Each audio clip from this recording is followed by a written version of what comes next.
higala sa mga katikaran, 7:55 already ang ato may galang takna.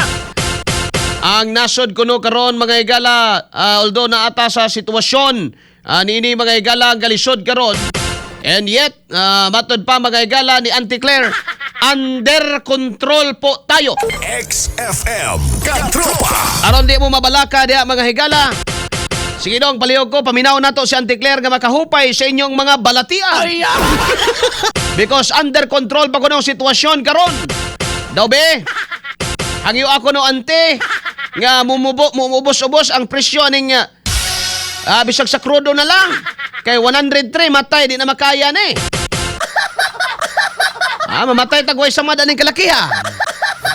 Palihog ko dong.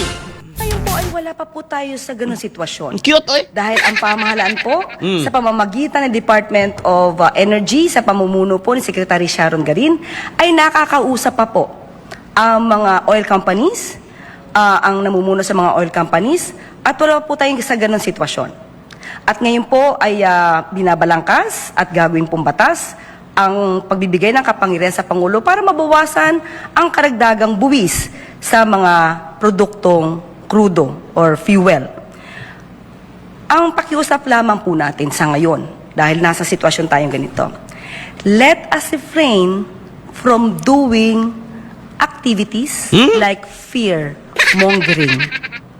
Mas nakakadagdag po ito ng takot sa ating mga kababayan, samantalang ang Pangulo po at ang gobyerno ay still under control. In control of the situation. Right. So wala tayo po ay...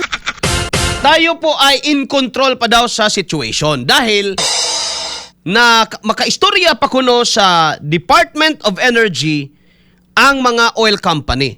Unang-una, we have oil deregulation law.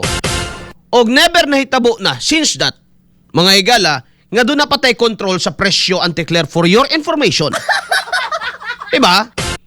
Since when nga nagkadabaton og control mga higala ang gobyerno sa presyo? Wala man. For your information, Auntie Claire, we are not in control in the situation. But you are in control of the ayuda, for sure.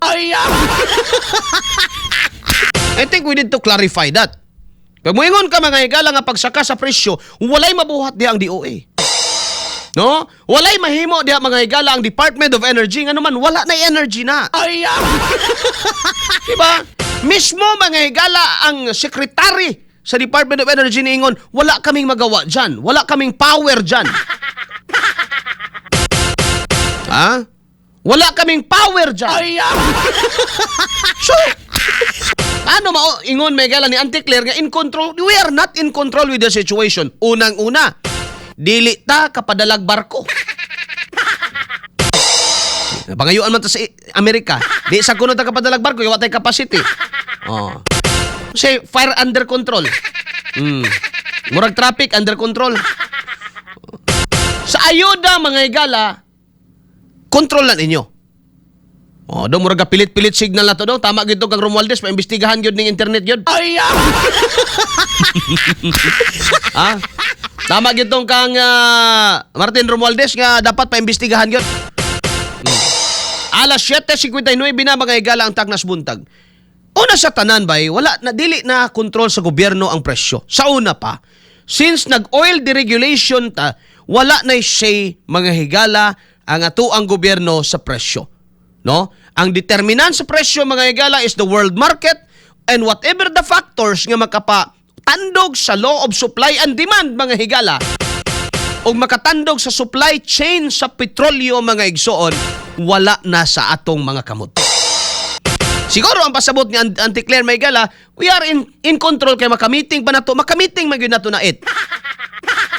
Makamiting man gyud ninyo na. May istorya man gyud ninyo na. Pero mismo na sila, mismo na mga oil company, wala na sad nay mahimo kung wala na imo abot nga oil sa ilaha. Bullseye! Bullseye! Muna timan-an nimo it. Kaduha mga katropa, matod ba niya dili kuno ta maghimo og mga activity sama sa fear-mongering. O kini mga higalang kahadlok, ayaw ko na mo kahadlok. Mapugnan ba nimo ang mga tao, mga higala? Mapugnan ba nimo ang mga tao kung mismo ang Department of Energy nagingon, Kung mo okay na ang sitwasyon karon, mabati nimo ang pag-ubos sa presyo September pa. Oh. Dili ba ni mga higala balido ang among kabalaka? Ultimo ang kabalaka sa among kaugalingon, di na nimo ipabuhat namo ang tikler? Ay! Tabagha klase mga higala. Bullseye. Kauban si Katropang Arnel Cortez. Bullseye. May buntag diha, Galikano, Tim. May buntag na salamat sa pagbuminaw, ibineser si Chico. Og sa ato mga katropa diri mga higala sa YouTube naglantaw. Si Maria Norma Rubin, sir, nakapalit nako og Santon Gold diri sa Cebu. Maayo ma'am, no? Maayo ma'am sani? Ma'am Maria Norma, asa ka nakapalit ma'am unsang kuana? Ay lang ha. Mas maayo na mga di ba klaro ta akong kuan be? Okay, diara. Alas 8:01 na mga